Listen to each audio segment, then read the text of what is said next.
নমস্কাৰ মোৰ YouTube channel শ্ৰেণী কোঠালৈ আপোনালোকক স্বাগতম জনাইছোঁ। আজি আমি আৰম্ভ কৰিম সেবাৰ ক্লাছ 7ৰ বেসিক গ্ৰামাৰৰ ওপৰত আমি আলোচনা কৰিম। আশা কৰোঁ আপোনালোকৰ লাভজনক হ'ব ভিডিঅ'টো। গ্ৰামাৰৰ বিষয়ে নাজানিলে আমি ইংলিছ লিখিব বা পঢ়িব নাজানিম, গতিকে গ্ৰামাৰ আমি জানিবই লাগিব। এতিয়া প্ৰশ্ন হ'ল, হোৱাট ইজ গ্ৰামাৰ?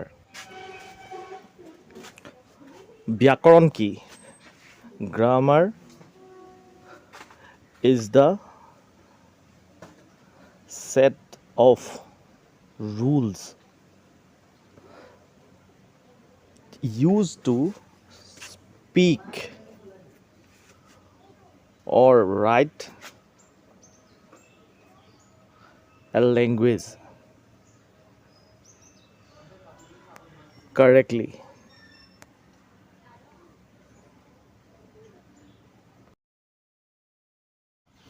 এতিয়া অসমীয়াত চাবা, গ্ৰামাৰ হৈছে কোনো এটা ভাষা শুদ্ধকৈ কোৱা আৰু লিখাৰ নিয়মসমূহৰ সমষ্টি। এতিয়া এজ এক্সাম্পল আমি চাওঁ, আই স্কুল গো আৰু আই গো টু স্কুল। কোনটো শুদ্ধ কোনটো ভুল? ওপৰটো আই স্কুল গো, এইটো ভুল। এতিয়া ৱৰ্ডবোৰ আমি কেনেকৈ সজাম, এটা বাক্য ক'বলৈ বা লিখিবলৈ ৱৰ্ডবোৰ কেনেকৈ সজাম বা কেনেকৈ কোনটো জেগাত কোনটো বহিব কেনেকৈ সজাম, তাৰ যিবোৰ ৰুল সেইবোৰেই গ্ৰামাৰ। বুজি পাইছানে? মানে ৱৰ্ডবোৰ কেনেকৈ সজাম তাৰ ৰুলছবোৰেই হ'ল grammar.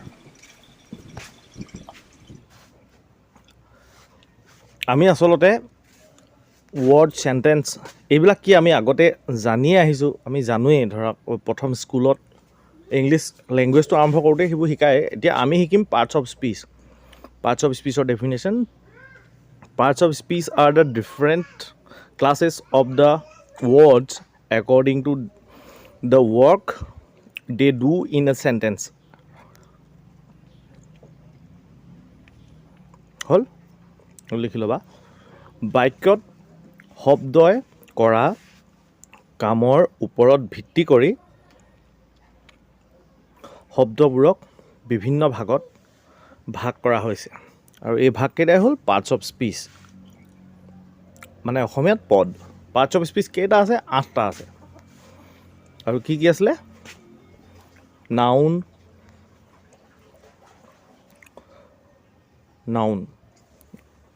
প্ৰনাউন, verb, adjective, adverb, preposition, conjunction and interjection.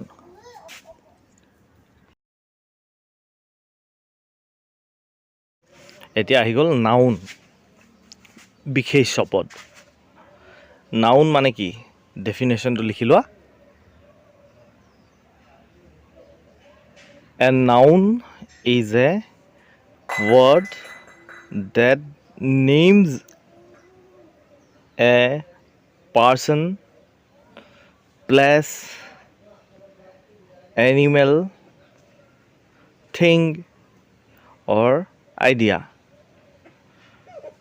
In short, noun is the name of anything. Noun is the name of anything. Shortকৈ সুধিলে ক'ব পাৰা। এক্সাম্পল হিচাপে যদি পাৰ্চনৰ নাম মানে মানুহৰ নাম হিচাপে যদি লওঁ, ৰাম, ৰীণা। যদি জেগাৰ নাম হিচাপে লওঁ, আছাম, শিৱসাগৰ। আৰু যদি আমি বস্তুৰ নাম হিচাপে লওঁ, থিং। জন্তুৰ নাম হিচাপে ডগ, কেট। বস্তুৰ নাম হিচাপে ল'লে বুক, পেন, এইবোৰ বস্তুৰ নাম। এটা এক্সাম্পল ইন চেণ্টেন্স, এতিয়া বাক্যৰ ভিতৰত নাউন কোনটো জানিবলৈ হ'লে তাৰ এটা এক্সাম্পল দি দিছোঁ।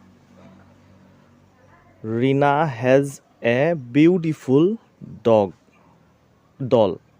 Rina has a beautiful doll. ইয়াত নাউন কোনকেইটা? ৰীনা নাউন আৰু ডল নাউন। মানে ৰীনা মানুহৰ নাম আৰু ডল হ'ল পুতলাটো। আজিলৈ ইমানখিনিয়ে দিছোঁ। পিছৰ ভিডিঅ'ত আমি নাউন আৰু বাকী পাৰ্টছ অফ স্পীচখিনিৰ বিষয়ে বহলাই আলোচনা কৰিম, যাতে তোমালোকৰ বুজি পোৱাত সুবিধা হওক। এটা এটাকৈ নাউন প্ৰনাউন এটা এটাকৈ টপিক ৱাইজ আমি এটা এটাকৈ ভিডিঅ' প্ৰস্তুত কৰিম। গতিকে সকলোবোৰ ভিডিঅ' পাবৰ কাৰণে মোৰ এই চেনেলটো ছাবস্ক্ৰাইব কৰি দিব আৰু বেল আইকনটো দবাই থৈ দিব। ধন্যবাদ।